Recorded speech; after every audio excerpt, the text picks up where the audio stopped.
Hello and welcome back to Grim Survival. I do have some grim news for you today, and as the title probably gave away, Biden is saying that full FDA approval of the CV-19 vax could come as early as the end of August, the end of next month. We are just approaching August here within the next, what are we, about 10 days away now? 8 days away.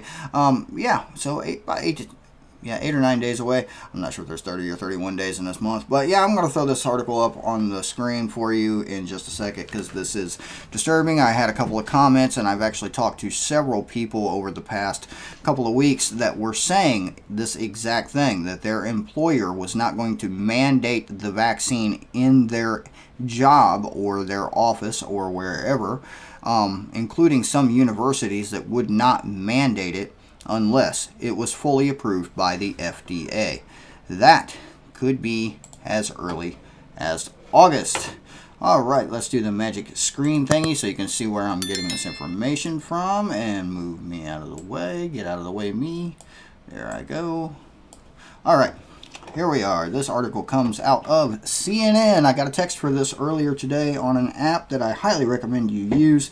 App is called Citizen, the Citizen app. I am not sponsored by them whatsoever, but I really do like this app. I'm trying to pull it up on my phone to show it to you. I've done this once before, but Citizen, where are you?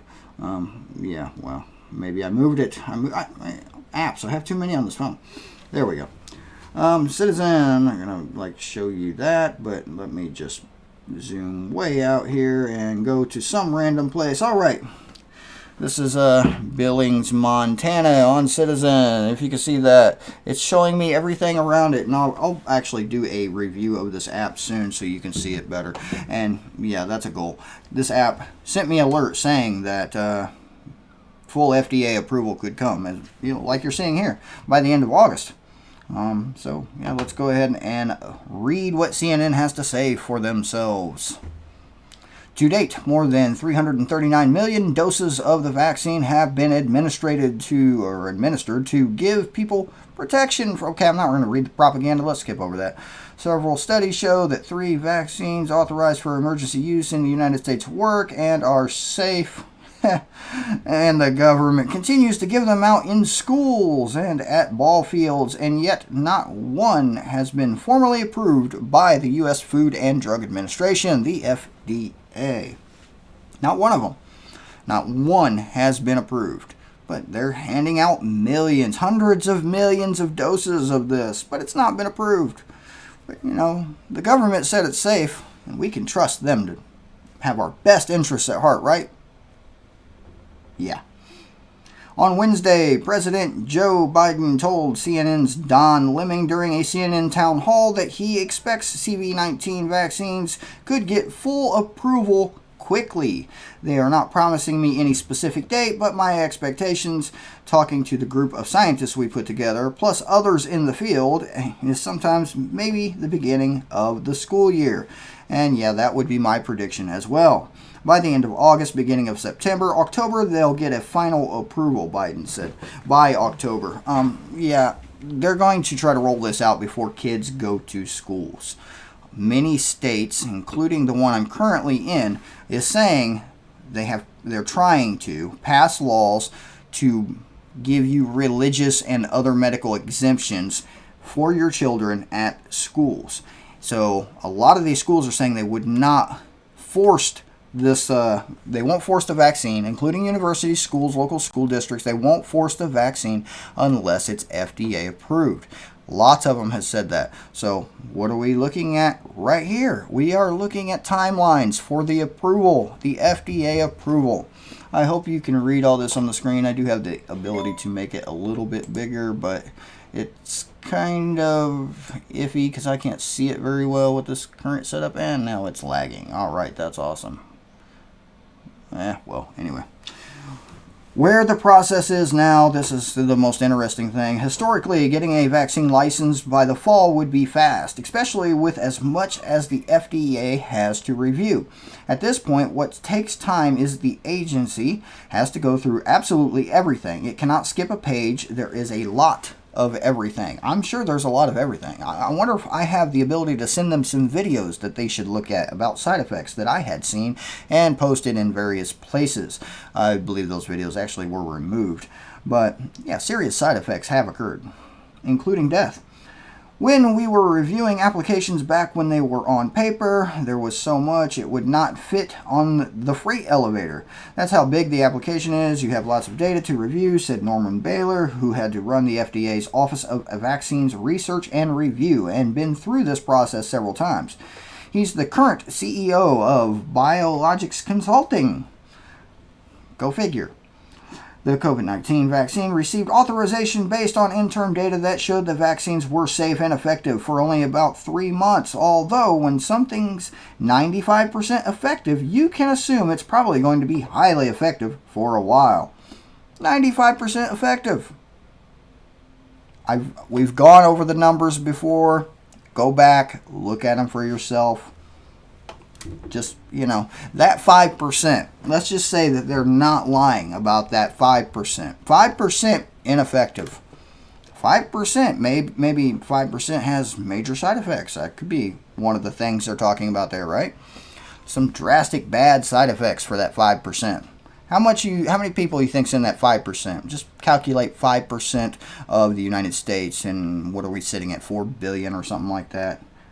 Somewhere in, I don't know, we're in the billions, I think, if I'm not mistaken. I don't bother with populations. It kind of just makes me not feel very well when I read it. Anyway, why full approval matters. Yet, as vaccination rates have dropped dramatically in the U.S., some have pointed to approval as one sure way to speed up the process. A Kaiser Family Foundation survey of U.S. adults released this week found that among 1/3 of adults surveyed who are not yet vaccinated, 16% of them said the vaccine was too new, too unknown, and not tested enough. I agree with that. Some said in this poll they wouldn't get a vaccine until it is required. While companies are allowed to require the vaccine, experts believe more will make it a requirement if and when it gets full approval. Right there. This is the big selling point for this whole news story right here. If you don't read anything else, or you don't take anything else out of this entire article, well, I want it. Oh, I'm moving the wrong things. That's why it won't make. Yeah, that's going to make my background look horrible. Anyway, let's see. Here we go. That's what I'm trying to enlarge. That's why it wasn't working. And here I thought I was lagging. If you don't take away anything else from this entire video, read this line again, right here. Read that one. While companies are allowed to require the vaccine, experts believe more will make it a requirement if and when it gets full approval, as early as the end of next month. At the end of next month, this could become a mandatory thing for almost every employer in the United States, meaning any of us who feel that we should not have to or do not want to could possibly have to take this to keep our employment. That is bad news. Let's see, that's the right thing. Let's see if I can make this move to where it's supposed to be. I think it's this button. Whoa, I may be big. I'm big now. Okay, too big. All right, anyway. There's nothing else to be said about this. This is what it is. This is the entire thing. This is all I'm talking about right now. A lot of people have told me that their jobs will not force them to take this unless it gets FDA approval. Our president is now saying FDA approval will come as early as the end of next month. The end of August. That is bad news. Unless you currently own your own company, you will have no choice. I mean, there's a lot of people that work contracted positions where they don't fall under employee regulatory standards, such as Amazon contracted drivers that deliver Amazon packages, but they don't actually work for Amazon, they work for themselves. Things like this have never been required to take a drug test, so currently you could probably assume that they won't be required to take a vax. So things like DoorDash, Instacart, any of these delivery services where you are a third party contractor not directly employed by this company, that is a way to bypass this mandate. And when I say mandate, this is what I foresee coming down the line. Eventually, you're not going to be able to go anywhere or do anything without some kind of proof that you have taken the shot. It's going to be a stamp, a microchip, a brand, who knows? Who knows? Maybe the people that didn't take it, we can identify them by their heads being detached from their bodies. You just never know. But this is my prediction for the future. Eventually, they are going to find a way to make you have no choice. They're not going to outright say you have to. You have to or be imprisoned. That's not the way this is going to be. But you will have to if you want to eat, if you want to work, if you want your lights to stay on. That's my prediction. I hope I'm wrong. But yeah, this has been the Grim News Report of the day. I will be trying to get back to doing more live streams. I am trying to figure out a way to soundproof an area for such things because, yeah, it's just hard to find time currently with scheduling. But I'll get back to live streaming soon. I do hope somebody is getting something out of these news videos. It's giving me a headache. But hey, this has been James with Grim Survival. Thank you for watching. Thank you for your support, and I will see you next time.